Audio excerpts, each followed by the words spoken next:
இந்த வேலை செய்திக்காக வெளியுள்ள பிரசனத்தை தலைவி தாக்கி நாம் கேட்போம். எங்கள் அன்பு தந்தையே, வாக்கு மாறாத கர்த்தராக நீரை நம்ம தேடி வந்திருக்கிறேன். நீர் கிருபையாக கொடுத்த இந்த நாளிலே உமது பிள்ளைகளாகிய நாங்கள் ஒவ்வொருவரும் அறிந்து கொள்ள வேண்டிய பாடங்களை பார்க்கத்தக்கதாக அதை புரிந்து கொண்டு ஏற்றுக்கொண்டு புரிந்து கொண்டு அதன்படி நடக்க எங்களை ஒப்புவித்து கொடுக்கக்கூடிய ஆசீர்வாதத்தை பெற்றுக்கொள்ள எங்களுடைய கூட இடைப்படும் புரிந்து கொள்ளி ஆவியங்கள் நிறைவான கர்த்தர், குறைவை நிறைவாகக்கூடிய கர்த்தனை எங்களது குறைகளை போக்கி நிறைவானவற்றை நாங்கள் அறிந்து கொள்ள எங்களுக்கு கிருபை பாராட்டும். நீ பேசும் நாங்கள் கேட்கிறோம். இறைவனாலே நாமத்தினாலே வேண்டுகிறோம். எல்லாம் உள்ள கர்த்தருமாகி இயேசு கிறிஸ்து நாமத்தினாலே உங்கள் அனைவரையும் வாழ்த்துகிறேன். உங்கள் அனைவருக்கும் ஆயரோடு கூட சேர்ந்து என்னுடன் வந்திருக்கூடிய ஆயரோடு கூட சேர்ந்து வணக்கத்தையும் வாழ்த்துக்களையும் தெரிவித்துள்ளோம். இது ஒரு சிறப்பான ஒரு ஆராதனை. இது ஒரு மிகவும் சிறப்பான ஒரு ஆராதனை. எத்தனையோ ஆராதனையிலே 42 ஆண்டு காலமாக கலந்து கொண்டிருக்கிறோம். ஒவ்வொரு வாரமும் நாங்கள் ஆராதனையிலே கலந்து கொண்டிருக்கிறோம். இந்த ஆராதனை மிகவும் சிறப்பான ஒரு ஆராதனையாக இருக்கிறதாக நான் காண்கிறேன். ஏனென்று சொன்னால் பணி நிறைவு பெற்று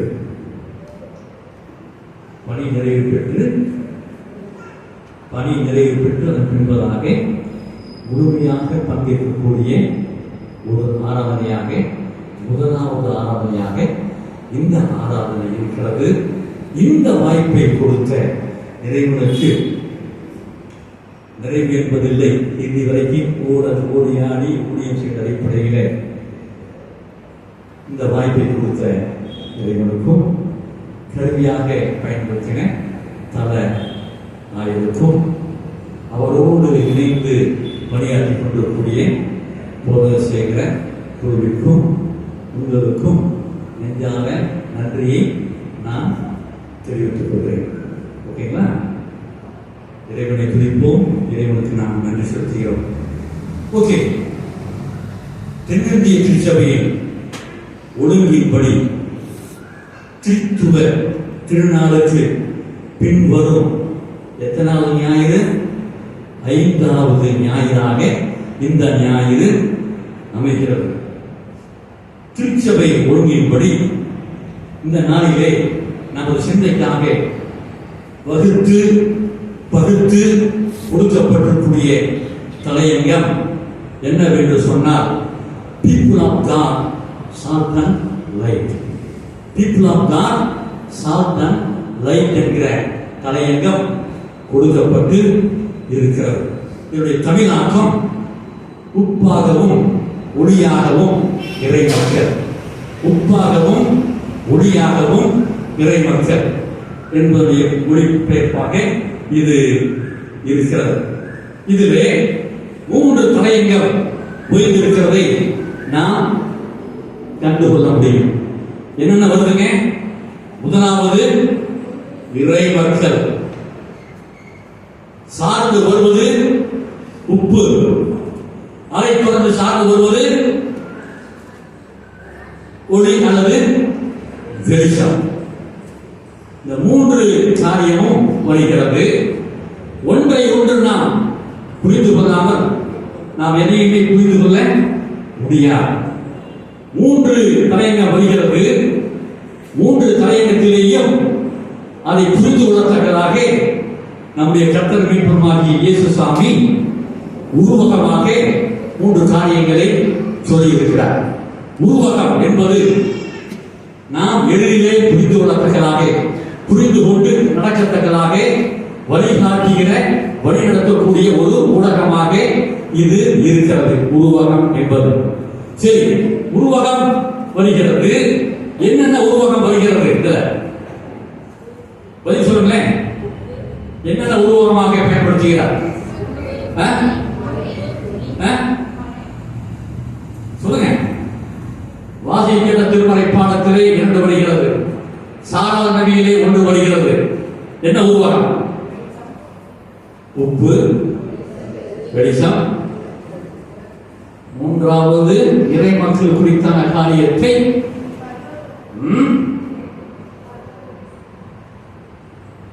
என்ன உண்மை பயன்படுத்துகிறார்? என்ன உருவகம் பயன்படுத்துகிறார்? யோசிச்சு பார்த்தா தெரியும். இறை மக்களுக்கு என்ன வார்த்தையை, என்ன உருவகத்தை ஆண்டவர் பயன்படுத்துகிறார்?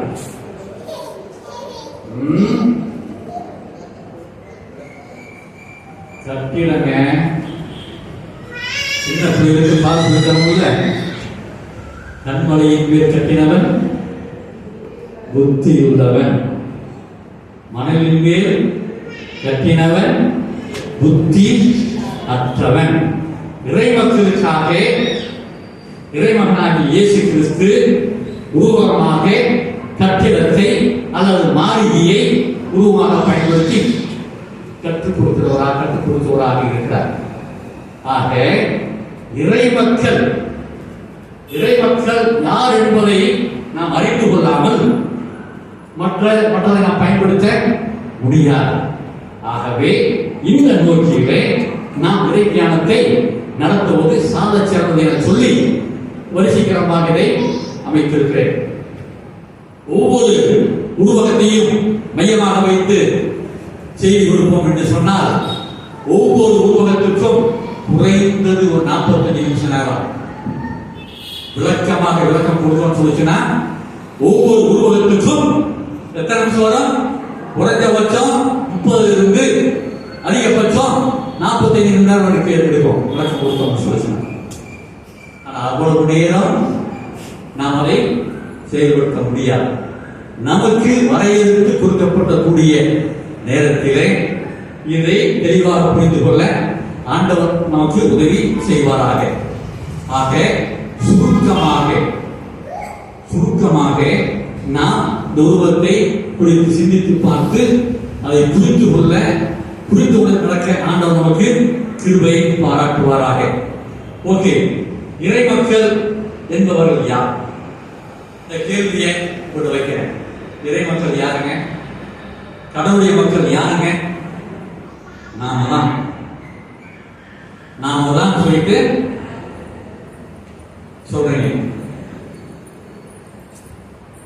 நாம தான் திருச்சபை மக்களாகிய நாம் அனைவரும் இறை மக்கள் என நாம் சொல்வது சரிதான்.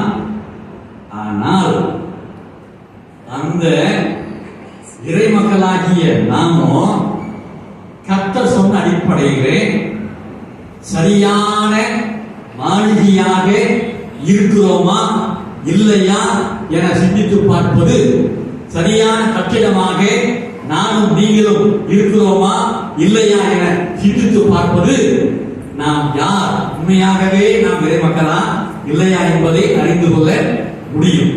அந்த படிநிலைகளிலே நாம் சிந்தித்து பார்ப்போமாக. இறைமக்கள் யார்?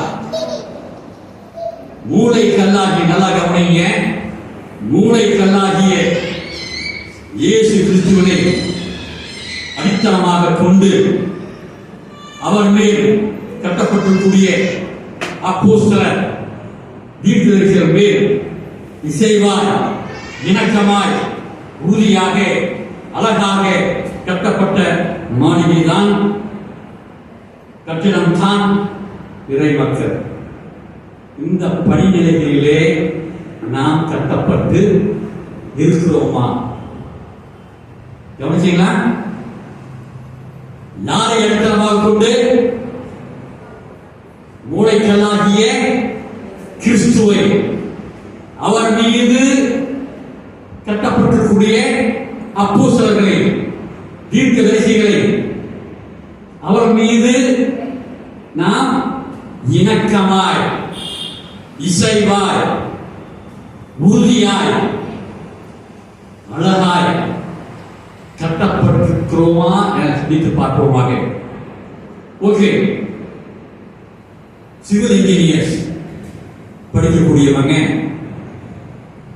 கட்டிட வல்லுநர்கள், பொறியாளர்கள் கட்டிடத்தை இரு பிரிவாக பிரிப்பாங்க.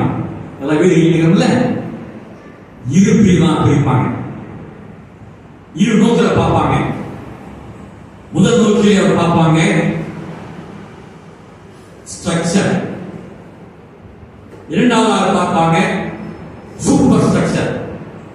Structure, super structure. ஸ்ட்ரக்சர் என்பது அடிக்கட்டுமானம். ஸ்ட்ரக்சர் என்பது அடிக்கட்டுமானம். சூப்பர் ஸ்ட்ரக்சர் என்பது மேல் கட்டுமானம். அடிக்கட்டுமானம் பூமிக்கு கீழே இருக்கும். அசுரம் போறாங்க இல்லையா, பூமிக்கு கீழே இருப்பது அடிக்கட்டுமானம், அதுதான் ஸ்ட்ரக்சர். மேல் கட்டுமானம் மேலே அமைந்திருக்கக்கூடிய மாளிகையோ, ஆலயமோ, பேரிசாலோ, கடையோ, வீடோ எதுவாகவும் இருக்கலாம். அப்போ இந்த இரண்டு நோக்கிலே கட்டிட பொறியாளர்கள் பார்ப்பார்கள். அடிக்கட்டுமானம் தரைக்கு கீழே இருக்கும், மேல் கட்டுமானம் தரைக்கு மேலே இருக்கும். அடிக்கட்டுமானம் கண்களுக்கு தெரியாது, மேல் கட்டுமானம் கண்களுக்கு தெரியும். ஆக நாம் இறைமக்களாக இருக்கிறோம் என்று சொன்னால் தலைக்கு மூளைக்கெல்லாம் இருக்கக்கூடிய அவர் மீது, அவரை சார்ந்து அழைப்பை பெற்று வந்த அப்போஸ்தலர் மீது, தீர்க்கதரிசிகள் மீது நாம் அமைக்கப்பட்டிருக்கிறோம் என்று சொன்னால், யார் மீது கட்டப்பட்டிருக்கிறோம், யாருடைய அடித்தளத்தின் மீது நாம் கட்டப்பட்டிருக்கிறோம் நமக்கு பார்வைக்கு தெரியாது. ஆனால் யார் மீது கட்டப்பட்டிருக்க வேண்டும்? நாம் கிறிஸ்து மீது, அப்போஸ்தலர், தீர்க்கதரிசிகள் மீது, இறைமக்கள் மீது நாம் கட்டப்பட்டு இருக்க வேண்டும். இதை நாம் பழுது பார்ப்போம் என்று சொன்னால் 4 நிலைகளிலே இந்த அமைப்பை பார்க்கலாம். முதலாவதாக மூளைக்கல்லாகிய கிறிஸ்துவின் தீர்க்கர்கள், அப்போஸ்தலர் மீது நாம் கட்டப்பட்டிருக்க வேண்டும். இதற்கு ஆதாரமாக பார்ப்போம் என்று சொன்னால் படிப்போம். எடுத்தவங்க படிங்க. மத்தேயு 7ஆம் அதிகாரம் 24ஆம் வசனம். நான் சொல்லிய இந்த வார்த்தைகளை கேட்டு இவைகளின்படி செய்கிறவன் எவனோ அவன் கண்மலையின் மேல் தன் வீட்டை கட்டின புத்தியுள்ள மனுஷனுக்கு ஒப்பிடுவே. புத்தியுள்ள மனுஷனுக்கு ஒப்பிடுவே. புத்தியுள்ளவன் புத்தியற்றவன், புத்தியுள்ளவன் புத்தியற்றவன். புத்தியுள்ளவர்களாக நாம் இருப்போம் என்று சொன்னால், மாணிகியாக இருப்போம் என்று சொன்னால், யார் சொல்வதை கேட்டு நடக்கணும்? நான் சொல்லிய இந்த வார்த்தையின்படி, வசனத்தின்படி கேட்டு நடக்கக்கூடியவர்களாக இருக்க வேண்டும். எபேசியர் 2ஆம் அதிகாரம் 20ஆம் வசனம் படிங்க.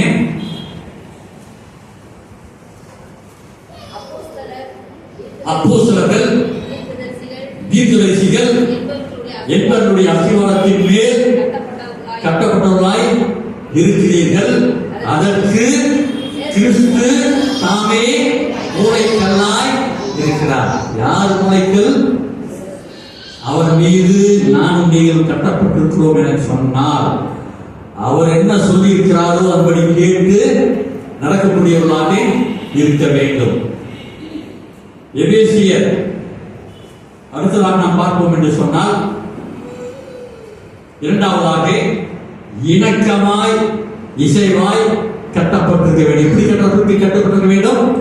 இணக்கமாய் இசைவாய் கட்டப்பட்டு இருக்க வேண்டும். படியுங்க. எபேசியர் 2:21.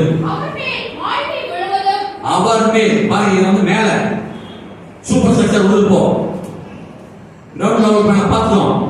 அந்த சூப்பர் ஸ்ட்ரக்சர் வருது படிங்க. அவர் மேல் மாளிகை முழுவதும் இசைவாய் இணைக்கப்பட்டு கர்த்தருக்குள் பரிசுத்த ஆலயமாய் எழும்புகிறது. அவர்கள் மேல் ஆவியினாலே தேவனுடைய வாசஸ்தலமாய் கூட்டி கட்டப்பட்டு வருகிறீர்கள். Structure, super structure. நாமும் இந்த வசனத்தின் அடிப்படையிலே கட்டப்பட்டிருக்கிறோமா? மறுபடியும் படிங்க. எபேசியர் 4வது அதிகாரம் 1ஆம் வசனத்திலிருந்து 4ஆம் வசனம் வரை.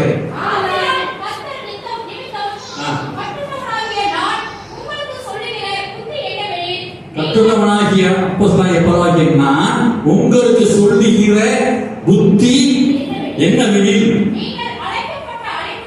நீங்கள் அழைக்கப்பட்ட அழைப்புக்கு பாக்கியவான்களாய் நடந்து பாத்திரவான்களாய் நடந்து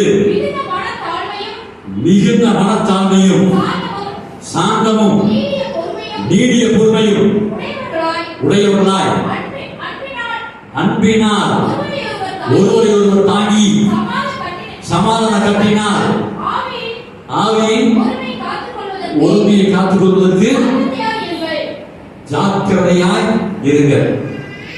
மேல கட்டப்படக்கூடிய ஜாக்கிரதையா கட்டப்படும். இந்த மாதிரி சொன்ன பவுல் சொன்ன ஆலோசனைப்படி கூற்றின்படி நாம் கட்டப்பட்டிருக்கிறோமா? நாம் கட்டப்பட்டிருக்கிறோமா என சிந்தித்து பார்ப்போமாக. 1 பேதுரு 3ஆம் அதிகாரம் 8ஆம் வசனம் படிங்க. 1 பேதுரு 3:8. அதுக்கு அடுத்த வந்து பார்த்தீங்கன்னா அவருக்கு பேரு மேலும் நீங்கள் எல்லாரும் ஒருமனப்பட்டவர்களும் இணக்கமுள்ளவர்களும்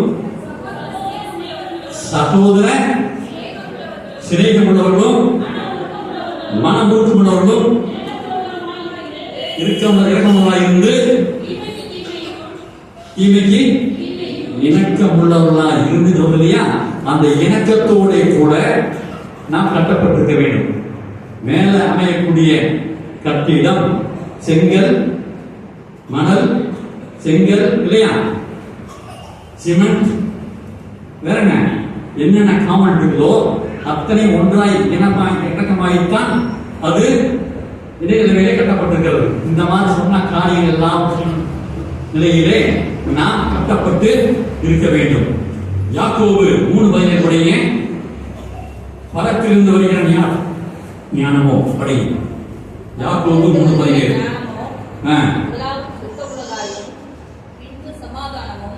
முதல்ல என்ன வருங்க?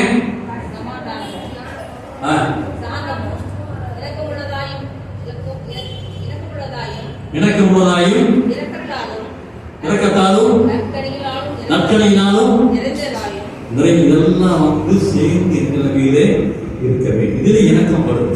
ஆக சூப்பர் ஸ்ட்ரக்சர் அமையோடு சொல்லுச்சுன்னா நல்ல இசைவாய் இருக்க வேண்டும், இணக்கமாய் இணைந்து இருக்கணும். இது ஒன்று ஒற்றினா அமையுமா? அமையாது. ஆகவே இணக்கம் உடைய நிலைமையிலே நாம் இருக்க வேண்டும். இன்றைக்கு நாங்க தான் இறை மக்கள் சொல்லிட்டு நம்ம ஆராய்ச்சிக்கிறோம். நல்லது. அந்த இணக்கம் நம்மகிட்ட இருக்கா? அந்த இசைவு நம்மகிட்ட இருக்குதா? இணக்கம், இசைவு இதெல்லாம் இருக்கா? சிந்தித்து பார்ப்போம் என்று சொன்னால் யார் எப்படி இருக்கும் நமக்கு தெரியும். இந்த மாதிரி இணக்கம் உடையவர்களாக இசையுள்ளவர்களாக நாம் இருந்தால் தான் நாம இறை மக்கள் சொல்லிக்க முடியும். இல்லைன்னா சொல்ல முடியுமா? இங்கு திருச்சபை நான் இறை மக்கள் சொல்ல முடியும். நாம இந்த இணக்கம், இசைவு, ஒன்றிப்பு இல்லைன்னு சொல்லுச்சுன்னா பிரயோஜனம் இல்லை. அந்த இணக்கம் இல்லாதனாலதான், அந்த இசைவு இல்லாதனாலதான், இந்த பண்புகள் இல்லாதனாலதான் நீ திருச்சபை சேமிக்கப்பட்டுக் கொண்டு போய் கொண்டிருக்கிறது. வரைக்கும் சின்ன பின்னமாயிட்டு. ஏன்னா இசைவு இல்லை, இணக்கம் இல்லை. தனிப்பட்ட யோசிப்பாங்க. நாமெல்லாம் இறைவனும் சொல்லிக்கொள்ள நாமெல்லாம் இணக்கம் இசை உள்ளவர்களாக இருக்கிறோமா, இணைந்து நாம் ஆகியாக இருக்கிறோமா என சிந்தித்து பார்ப்பதும் நம்மை சரி செய்வதும் நமக்கு மிகவும் அவசியமாக இருக்கிறது. மூன்றாவதாக நாம் பார்ப்போம் என்று சொன்னால், ஒரு கட்டிடத்திற்கு என்ன வேண்டும்? உறுதி இருக்க வேண்டும். ஸ்டெபிலிட்டி சொல்லுவாங்க. இன்னைக்கு நம்ம பானை நகரில் ஒரு லேண்டை வாங்கணும். அதுல முன்முயற்சியில ஒரு காரியத்தை எடுத்துக்கிட்டாங்க. எப்படியாவது சீவன் அடிப்படையில அடித்தளம் விட்டாங்க இல்லையா? மேல் நிலைக்கு வருது இல்லையா? இப்போ நிலைமையில தாமதமாகி போச்சு. எப்படி இருக்குன்னு சொல்லி ஸ்டெபிலிட்டி கேட்கணும். ஸ்டெபிலிட்டி இருக்கா? கம்பியெல்லாம் தரமா இருக்குதா? இணைப்பெல்லாம் சரியா இருக்குதா? தாங்குமா தாங்காதா கேட்கலாம். இல்லப்பா சீக்கிரம் செஞ்சுருங்க. எவ்வளவு சீக்கிரம் செஞ்சீங்களோ அது நல்லது. ஸ்டெபிலிட்டி இருக்குது, ஆனா இனிமேல் போட்டு நீங்க சொல்லுச்சுன்னா நல்லா இருக்காது. செய்யுங்க. ஸ்டெபிலிட்டி பார்த்தோம்.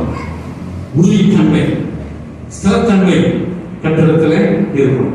இணைத்திருந்தா பத்தாவது, அதிலே உறுதித்தன்மை இருக்க வேண்டும், ஸ்திரத்தன்மை இருக்க வேண்டும். உறுதியாய் கட்டப்பட்டிருக்க வேண்டும். இறைமக்களாகிய நாமோ மார்க்கிய நாமோ உறுதியாய் கட்டப்பட்டு இருக்க வேண்டும். சங்கீதம் 24:1-2 படி, பூமியும் அது நிறைவும், பூமியும் அது நிறைவும், உலகமும் அது குடிகளும்,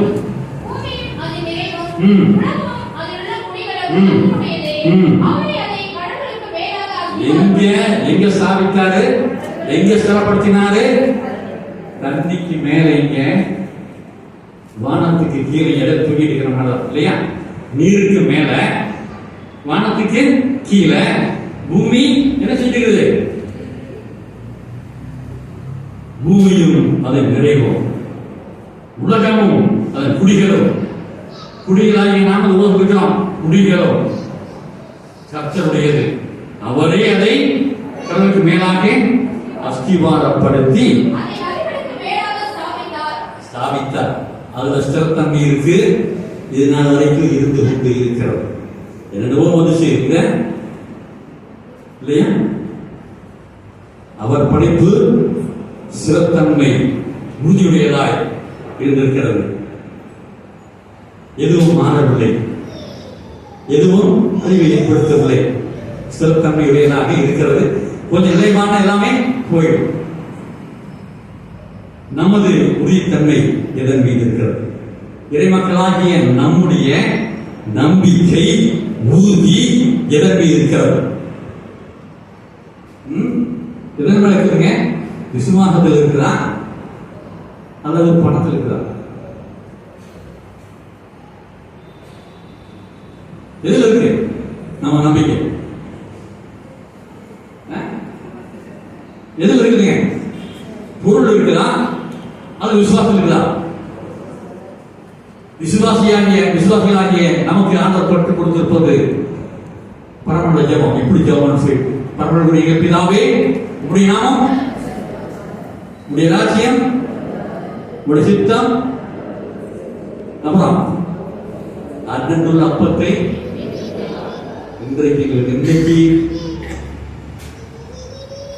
இன்னைக்கு தேவை சந்தியும்.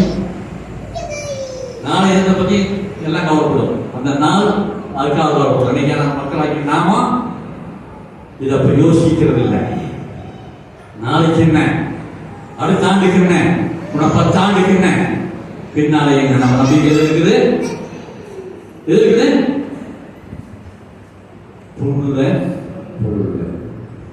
திருச்சபை விசுவாசத்தின் மீது மையம் கொண்டிராது. எல்லாவற்றையும் படைத்த கர்த்தரின் நம்பிக்கை மையம் கொண்டிராது. பொருள் மீது நம்பிக்கை வச்சுட்டு ஊழியக்காரர்களா இருக்கிறதுனால இன்னைக்கு சின்ன பின்னம் ஆகி போச்சு. என்ன ஆகி போச்சு? சின்ன பின்னம் ஆகி போச்சு. சங்கீதம் 119:72 படிங்க. அநேகமாயிரம் பொன் வெள்ளியை பார்க்கிறோம். நீ விரும்பின வேதமே எனக்கு நலம். அநேகமாயிரம் பொன் இருக்கலாம், வெள்ளி இருக்கலாம், எல்லாவற்றை பார்க்கிறோம். நீர் விரும்பின வேதமே எனக்கு நலம் என்பது பலம். நலம் என்பது பலம். நமது நம்பிக்கை, இறை மக்களாகி நம்முடைய நம்பிக்கை பொருள் இருக்குதா, அல்லது வேற பணத்தில் இருக்குதா, வெளியில் இருக்குதா, எதன் மீது இருக்கிறது? இறை மக்களாகிய நம்முடைய நம்பிக்கை எதன் மீது உறுதியாய் கட்டப்பட்டிருக்கிறது? விசுவாசத்தின் மேல் கட்டப்பட்டிருக்கிறோமா, அல்லது ஆசீர்வாத இறையல் இல்லையா? இன்னைக்கு தலைவச்சு ஆடிட்டு இருக்கு. இருந்தா தான் ஆசீர்வாதம், இருந்தா தான் ஆசீர்வாதம். இதெல்லாம் அழிவுக்கு நேராக திருச்சபையை கொண்டு சென்று கொண்டிருக்கிறது. உலகம் திருச்சபைக்குள்ள வந்துருச்சு. உலகம் திருச்சபையில வந்துருச்சு. உலக ஆதாயம் திருச்சபையில வந்துருச்சு. வந்ததுனால, விசுவாசம் போனதுனால திருச்சபை அல்லாடி இருக்கிறது. நம்ம மாளிகை இல்லையா, சிங்கார மாளிகை திருச்சபை இன்னைக்கு எப்படி இருக்கு? ஆட்டம் கணித்து உறுதிப்பாடு இல்லாம இன்னைக்கு இருந்து கொண்டு இருக்கிறது அப்படின்னு சொல்லி அது மிகை ஆகாது. இன்னைக்கு திருச்சபையில சிறத்தம் இருக்கா, நம்பிக்கை இருக்கா? நிலை மாற வேண்டும். நமது உறுதி விசுவாசத்திலா, பொன் வெள்ளியிலா, இதன் மீது இருக்கிறது. நமது உறுதி எப்படி இருக்கும்னு சொல்லுச்சுன்னா, அதுக்கு பதிலாக வருவது 2 பேரு 1ஆம் அதிகாரம் 5ஆம் வசனம் 6ஆம் வசனம் படிங்க.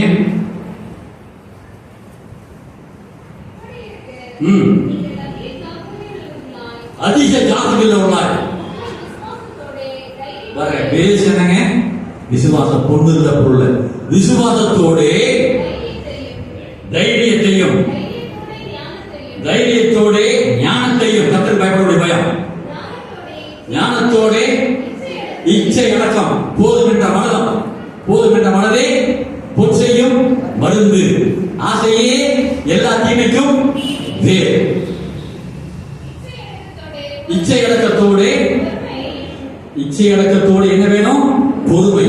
பொறுத்தவர் பூமி ஆழ்வார். சாந்த குணமுள்ளவர்கள் பாக்கியவான்கள், அவர்கள் தேவனுடைய ராஜ்யத்தை சுதந்திரித்துக் கொள்வார்கள். சாந்தம், சாந்த பொறுமை, பொறுமையோடு அடுத்து என்ன?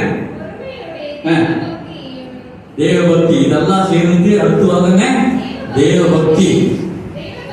தேவபக்தியோட சகோதர சிநேகம், சகோதர சிநேகத்தோட அன்பையும் கூட்டி வழங்குங்கள். நாமும் உறுதியுடையவர்களாக இருக்க வேண்டும் என்று சொன்னார். உறுதியாக கட்டப்பட்ட மாளிகையாக நானும் நீங்கள் இருக்க வேண்டும் என்று சொன்னார்.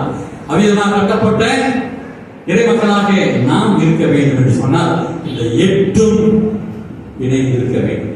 ஒன்றோடு ஒன்று பின்னி பிணைந்து வருகிறது இல்லையா? 8 காரியம்ல உச்சமன்ன அன்பு.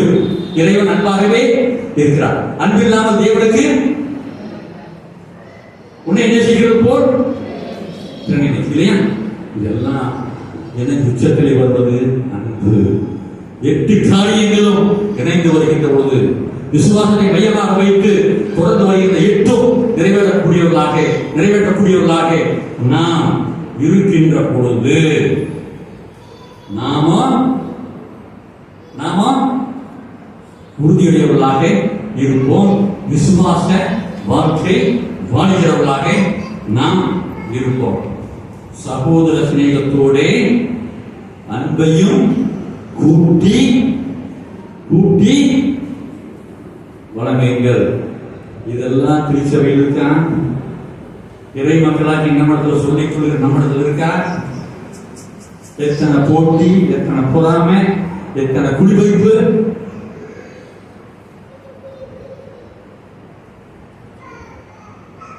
இறை மக்களாகி நம்மிடத்திலே உரியவர்களாக கேட்ட பண்புகள் இருக்கும். அடுத்ததாக இறுதியாக இதில் வருவது அழகு முகப்பு. அழகு முகப்பு எலிவேஷன் சொல்லுவாங்க. அந்த எலிவேஷன் வச்சுதான், இந்த முகப்பு வச்சுட்டு தான் இது கடையா, கடைக்குரிய கட்டணமா, வீட்டுக்குரிய கட்டணமா, அரண்மனைக்குரிய கட்டிடமா, பேரிசாலா அல்லது கல்யாண மண்டபமா அல்லது ஆலயமா அப்படிங்கிறது எலிவேஷன் வச்சுட்டு தான் சொல்ல முடியும். அந்த முக அமைப்பு, அந்த அழகு அமைப்பு எவ்வாறாக இருக்க வேண்டும் என்கிற கேள்வி நம்மிடத்தில் வருது. எலிவேஷன் எப்படி அமையும்? இறை மக்களாகிய நம்முடைய முக அமைப்பு எவ்விதமாக அமைய வேண்டும் என பார்க்கின்ற பொழுது, இன்னைக்கு உதாரணம் பார்ப்பேன்னு சொல்லுச்சுன்னா, நம்ம வீட்டில் பிள்ளைகளாக இருக்கு,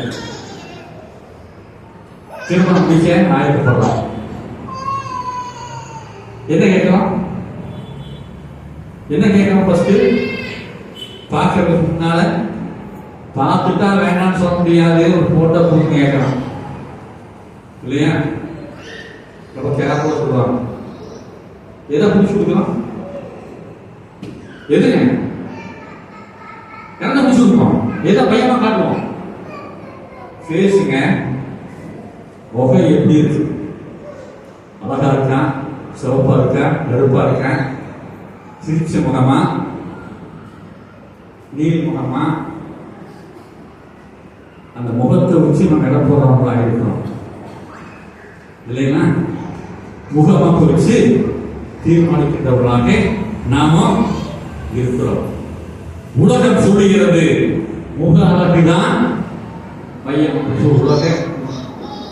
உலகம் சொல்லுகிறது. ஆனால் திருமறை சொல்வது முகத்தை சொல்றீங்க. திருமறை பைபிள் சொல்றது முகத்தை சொல்ல, முக அழகை சொல்லவில்லை. நாம சொல்ற முகத்தான் அழகு, அகத்தின் அழகு முகத்தை சொல்லுகிறோம். நம்ம இதை வச்சுதான் நாம் பேசிக்கிறோம். ஆனால் ஆண்டவருடைய வார்த்தை சொல்லுவது பாதம் தான் அழகுன்னு சொல்லுது. இது அழகு, பாதம் தான் அழகு, முகம் அல்ல, முகவெட்டு அல்ல. உடைய பாதம் தான் அழகு. இறை மக்களுடைய மாளிகை நல்ல முறையில் அமையணும், நல்ல அழகுடையதாக இருக்கணும்னு சொல்லுச்சுன்னா, திருமறை சொல்லுவது பாதத்தை தான் சொல்லுது. படியுங்க, ஏசாயா 52:7. ஏசாயா 52:7.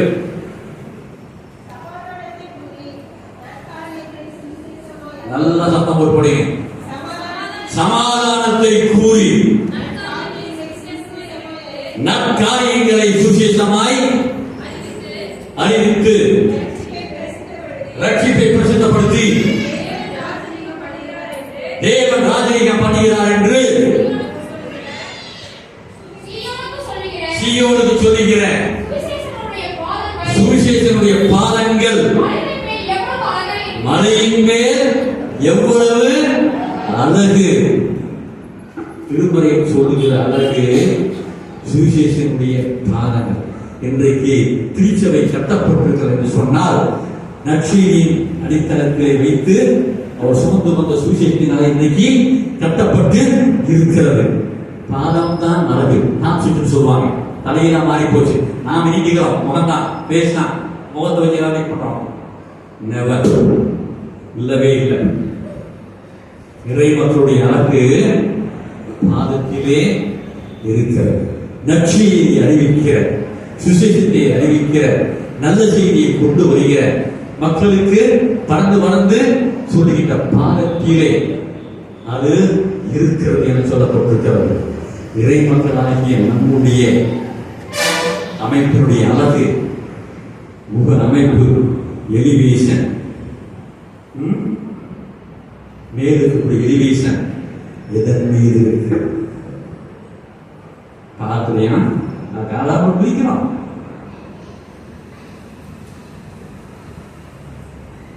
இறை மக்கள் கட்டிடம் உருவாகும். கண்மலையின் மேல் கட்டினவன் புத்தியுள்ளவன், மணலின் மேல் கட்டினவன் புத்தி கற்றவன். நம்முடைய அஸ்திவாரம் நம்முடைய அஸ்திவாரம் எங்க? நாளை இருக்கா? நாளை இருக்கா? நாங்க தான் இறை மக்களும் சொன்னோம். நாலு நம்ம இருந்தால் தான் நாமும் கடவுளுடைய மக்கள், இறை மக்கள். இல்லை அப்படின்னு சொல்லிச்சுன்னா நம் நிலையை குறித்து நாம் எண்ணி பார்க்க வேண்டும். இதனாலதான் ஆரம்பத்திலே சொன்னோம், இறை மக்கள் யார்?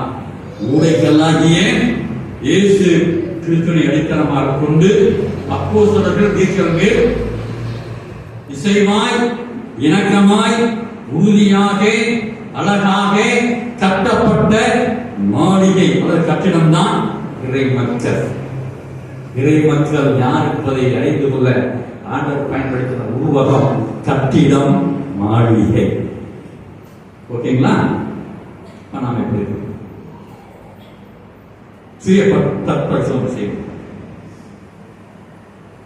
இந்த நிலையில் இருக்குன்னு சொல்லுச்சுன்னா கடவுளுக்கு நன்றி, அல்லேலூயா சொல்றோம். இந்த மாதிரி இல்லைன்னு சொல்லுச்சுன்னா மனம் திரும்புங்கள், இல்லையா? மனம் மாறி அன்றைக்கு நாம் வழிநடத்தப்பட வேண்டும் என ஆண்டவர் விரும்புகிறார். இதுக்கு எத்தனை நாள் போச்சு? இந்த ஒன்ன பார்க்க எத்தனை நாள் போச்சு? போ சுருக்கமா தான் சொன்னேன். எத்தனை நாள் போச்சு?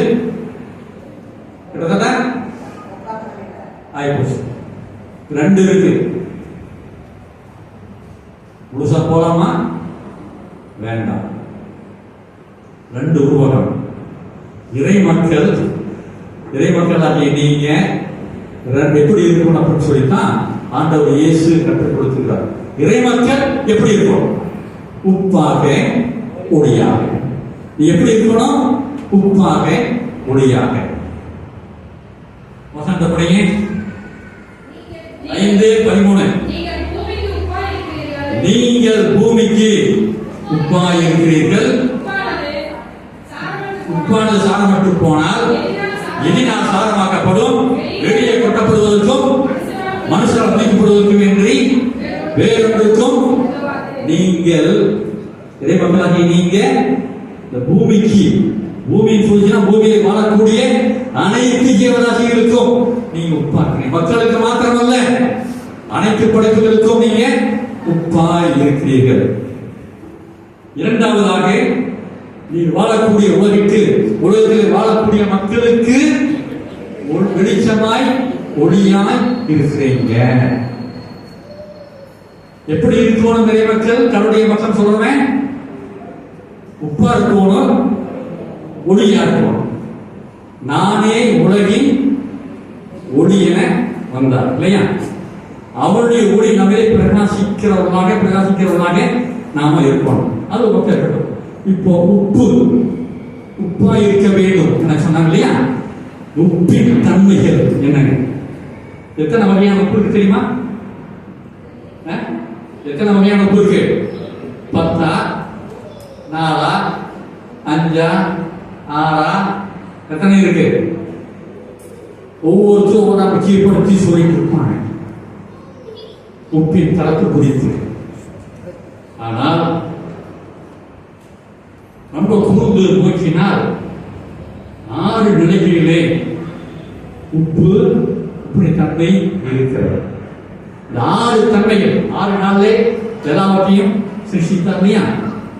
முழுமையாக படித்தார்ல. அந்த மாதிரி உப்பிலே காணப்படக்கூடிய 6 தன்மைகளும் நம்மிடத்தில் இருக்கும் என்று சொன்னால் அந்த நிறைவை உலகத்திலே கொண்டு வரக்கூடிய பாத்திரமாக நாம் இருக்கோம் என்று சொல்லித்தான் இயேசு சாமி நீங்கள் பூமிக்கு உப்பாய் இருக்கிறீர்கள் சொன்னாங்க. நம்புறாங்க.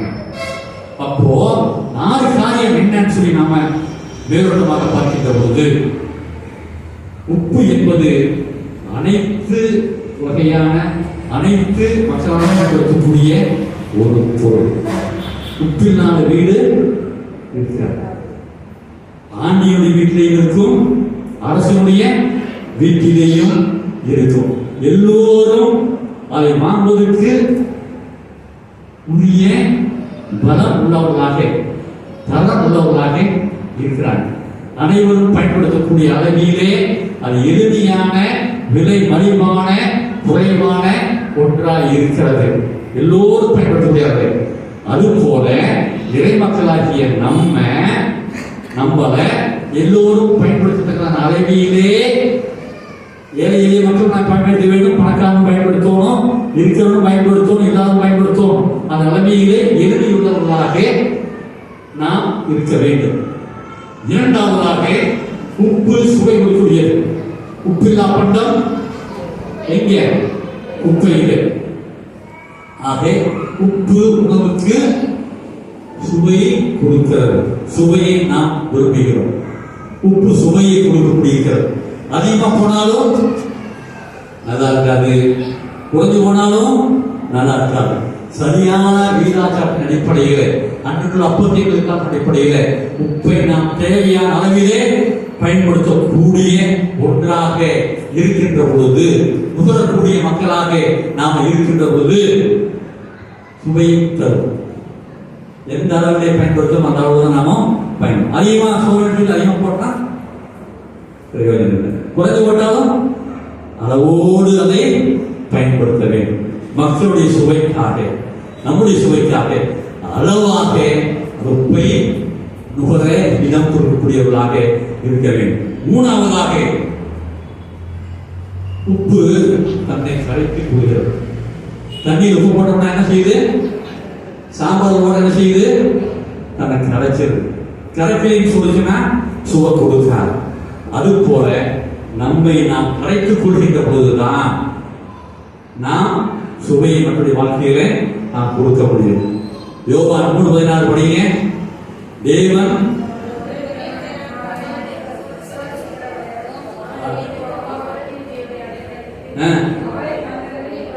அவர் தன்னையே கொடுத்தார்ல, கரைச்சிட்டார்ல, நம்முடைய பாவனை போக்க தன்னையே ஒப்பு கொடுத்தார்ல, அந்த மாதிரி கரைத்துக் கொள்ளக்கூடியவர்களாக இறை மக்கள் இருக்கணும். நம்ம கையெழுத்தின் வாயிலாகவே மற்றவர்கள் மீட்கப்பட முடியும். தன்னை கரைத்துக் கொள்வதை கூட நாமும் கரைத்துக் கொள்கிறவர்களாக இருக்கணும். நாலாவது, கெட்டு போகாமல் கெட்டு போகிற பொருளை பாதுகாக்கிறது.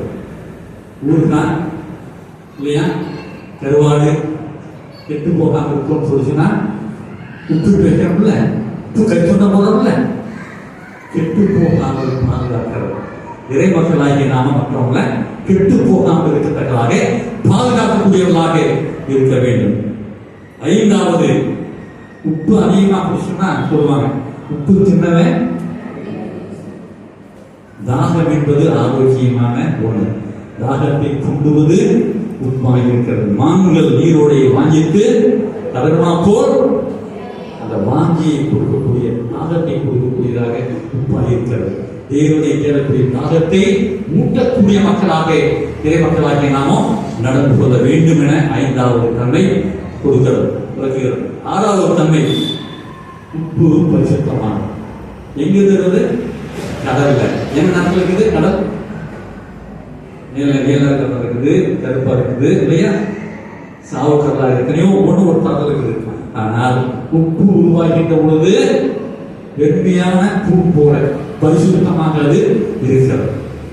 பரிசுத்த தூதுன்னு சொல்லுவாங்க இல்லையா, அந்த மாதிரி பரிசுத்தமாக இருக்கும் சொல்லிட்டு உப்பு நமக்கு கற்றுக் கொடுக்கிறது.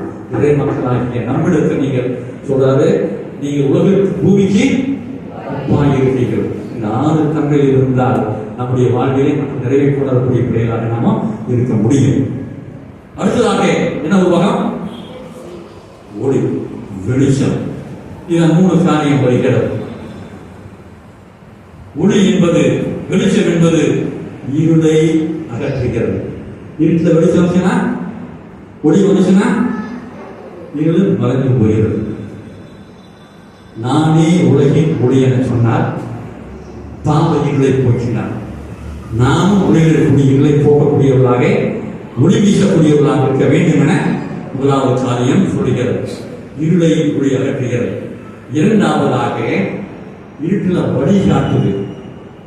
இருட்டில் வழி காட்டுது. டிரான்ஸ்லேஷன் போறோம்ல, பாதை தெரியுதில்ல, என்ன இருக்குன்னு தெரியுதில்ல, போக வேண்டிய வழியில் அது காட்டுகிறது. அது போல வழிகாட்டக்கூடியவர்களாக நானும் நீங்களும் இறைமக்களாகிய நாமும் இருக்கோம். இருளை போக்கணும், வழி காட்டணும், மூன்றாவதாக வாழ்வழிக்கக்கூடியவர்களாக இருக்கணும். யோவான் 1:9 முடியுங்க.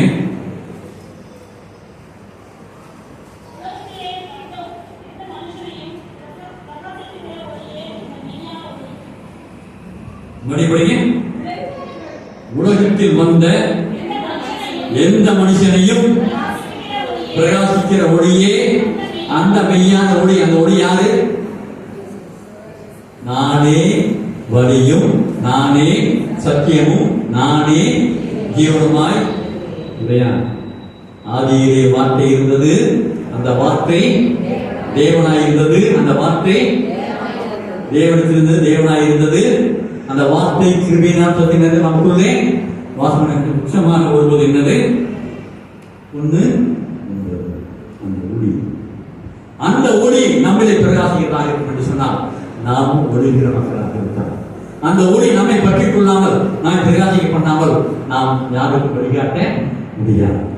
ஆகவேதான் இயேசு சுவாமி இறை மக்களை குறித்து சொல்லுகின்ற பொழுது, நீங்கள் உலகத்துக்கு வெளிச்சமாய் இருக்கிறீர்கள், ஒளியாய் இருக்கிறீர்கள். ஒளியானதை எங்க வைக்கணும்? உலக தண்ணீர் வைக்கணும், உடைப்பட்டு மூடதல்ல. வழி காட்டுகிற, இருளை காட்டுகிற, வழி காட்டுகிற, வாழ்வழிக்கு கூடிய ஒளியாய் நாம் தொடர்கின்ற ஒரு பாத்திரமே நானும் நீங்களும் இறைமக்கள் சொல்ல முடியும். தயவு செய்து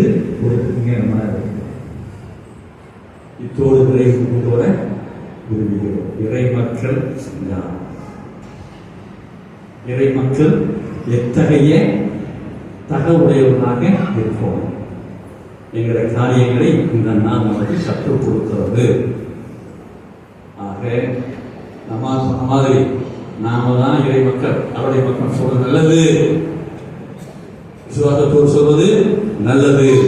ஆனால் இத்தகைய பண்புகள் நம்மிடத்தில் இருக்கின்ற உடனே அது நிறைவேறும். இப்பொழுது திரும்ப படிங்க. மத்தேயு 5. நீங்கள் பூமி குப்பாய் இருக்கிறீர்கள், உப்பானது சாரமற்று போனால் எதினால் சாரமாக்கப்படும்?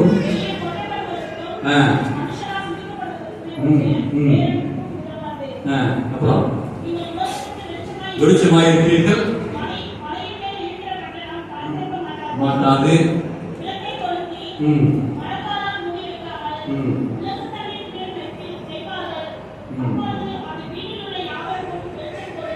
ஓகே, சரி, இதெல்லாம் சரி. உச்சமாக சொல்வது என்ன? பிதாவின் சித்தப்படி செய்கிறவனே பரலோக பிரவேசம் இல்லாமல் என்னை நோக்கி கர்த்தாவே கர்த்தாவே என சொல்லுகிறவன் அது பிரவேசிப்பதில் எங்கே வருவது? மத்தேயு 7 திருப்பிங்க. மத்தேயு 7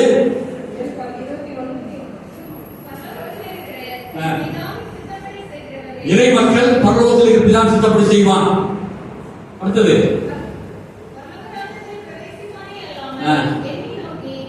சும்மா சொல்றதுனால பிரவேசிக்க முடியாது. நான் பிள்ளை, அவருடைய பிள்ளை, அதை பண்ற இதை பண்ண சொன்னா பிரவேசிக்க முடியாது. படிங்க.